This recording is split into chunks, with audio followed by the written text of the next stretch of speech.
Pakistan cricket at its best. 1 minute down, next minute up.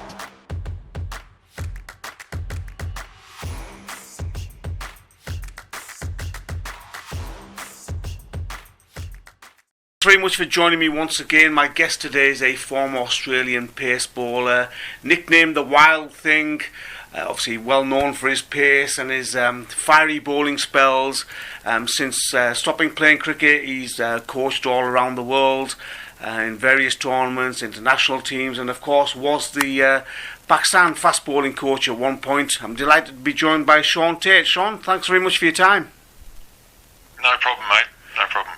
Well, Shaun, after that first ODI, nobody would have predicted Pakistan to bounce back like that. I know, it's especially in Australian conditions, you know, and then obviously Pakistan, different format, but Pakistan coming off a little bit of heat of late about their form in general in their cricket. So I think very good timing for Pakistan cricket, to be honest, to go and beat Australia down there.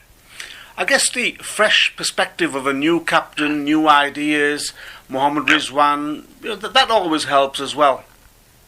It does. It always does. You know, it's, in any sport you see something. You often get a new coach that takes over and the team starts winning, but it eventually planes back out to something else. You know what I mean? So it'll be interesting to see, through this period during the Champions Trophy how Pakistan are doing as well, because they'll have, Rizwan will have time to settle in.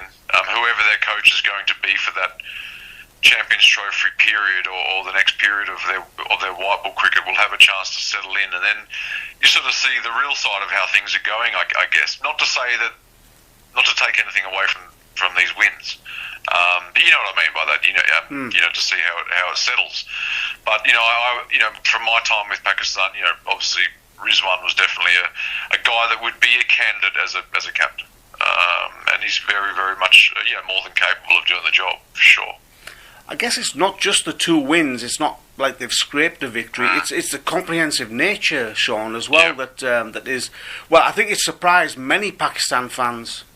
I think but you get there. Look, I've always thought this, and I know it comes from an ex-fast bowler and all that stuff. But you get those guys on wickets that bounce, and it's a different game. You get the Pakistani fast bowlers. You look at the way that Shaheen, Rauf, and Naseem. Those three, they're the top three fast bowlers. In that format in Pakistan for sure, and if those three are both all fit and firing, and you get them on wickets that bounce through and carry. I mean, you saw some of the shots Australians played against their fast bowlers, you go back to the Test matches in Pakistan, and they went for the spin option, which worked for sure. But I still think if they can somehow base their even their home conditions in Pakistan on wickets that carry through to the keeper.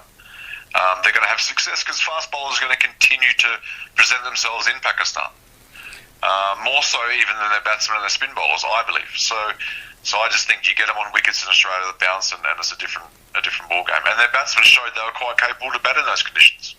Even as a former Australian fast bowler, it sounds like you quite enjoyed watching Shaheen, Naseem, and Rauf bowl. Absolutely. I just when I was with the team as a bowling coach, those three, in our white ball setup, those three were there, and it was just it was a joy to be a part of the team while they were playing. And you had the other guys, Wasim Junior and these guys coming through that are still around, and Hasnain's there as well. And I did, I spent a lot of time with Mohammad Hasnain, and he was great to work with. So you throw him in there as well, bowling. He's in better form of recent times. I mean, look, the guys.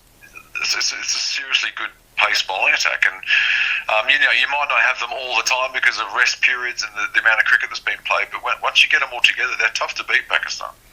And the general problem for Pakistan has been the battling out there in Australia by and large, but this time they held it together in the second and third matches with the likes of Saim, Ayub and Abdullah, Shafique, etc. scoring some good runs.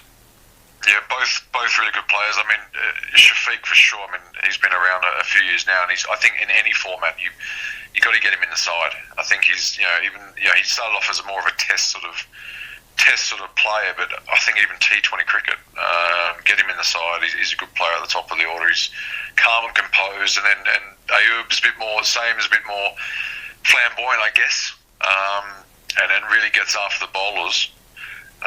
So he's going to be a great one to watch for Pakistan fans over the next few years for sure. And then behind them you've got Babar Azam and Rizwan. So it's pretty good. I mean, it's a pretty good side.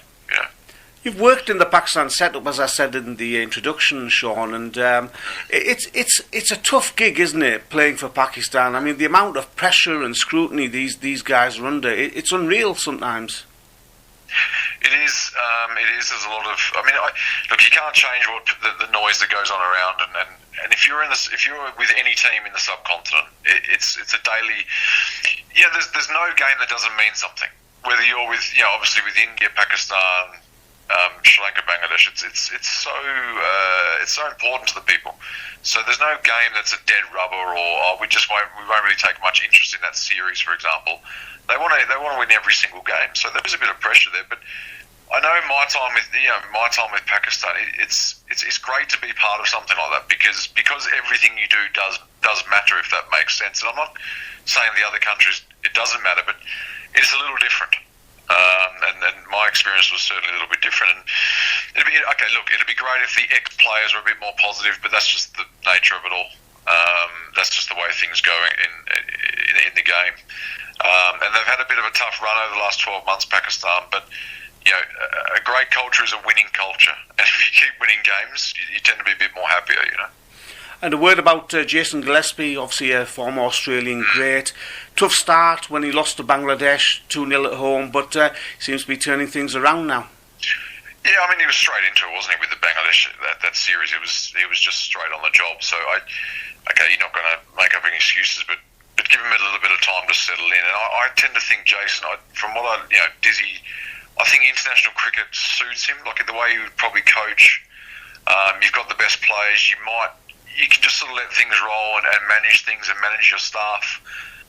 Whereas, say, if you're with a young first-class side, you're obviously a bit more hands-on and a bit more coaching. So I tend to think Dizzy is a great fit for someone like Pakistan. And we'll see how that goes in the future for him. But, just a bit of a calming influence, I guess, with Diz, yeah. And the Champions Trophy in Pakistan next year, Shaun, you've obviously been out to Pakistan and worked in the country. It's a big scoop for Pakistan to be hosting that tournament. But I suppose on the downside, it now looks like India won't be playing out there, which is a real shame, isn't it? Yep, but that's, what do you say? What do you do? It's just the way it is, isn't it? I don't know. It's certainly above all our pay grades, I guess, to people that make those decisions. It goes a little bit further and deeper than cricket, so that's the way it is. I mean, at the end of the day, Pakistan versus India, I don't care where it's played, to be honest. I just want to watch the game. So, but the fact that they get the bulk of the tournament in Pakistan is a good thing. And I know the last couple of years there's been a lot of cricket in Pakistan, and I know I was involved with the PSL with Quetta, so the fact that PSL is back there full time, there is a lot of cricket happening there, and I think it's still going to take some years for Pakistan to really reap the rewards of a lot more cricket being back played there and eventually getting a chance to upgrade their facilities in the future and all that stuff, and would be good to see in years to come, yeah.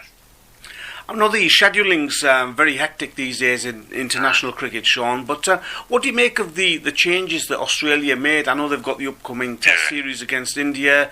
What did you make of those changes to the lineup and the squad? I think that's exactly it. I think it's just the scheduling, the amount of cricket.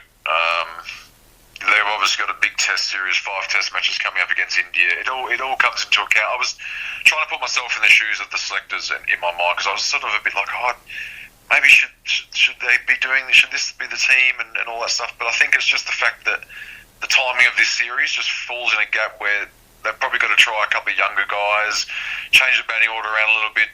Obviously, they're not going to play their top fast bowlers because they're getting ready for the Test series. So, you can criticize, as an Australian fan or cricket person, you can criticise it all you want, but they've just got to juggle their schedule. It's as simple as that. I guess 50 over cricket at the moment is probably the one format that gets the juggling. Gets shifted around a lot. That's just the way it is. But you're talking about a team that's recently won a World Cup, so they're never far from their best, Australia. But I guess they're just trying to manage their players. And finally, Shaun, regarding the Champions Trophy, you can't count Australia out really, but Pakistan, I suppose, will be there or thereabouts with home advantage.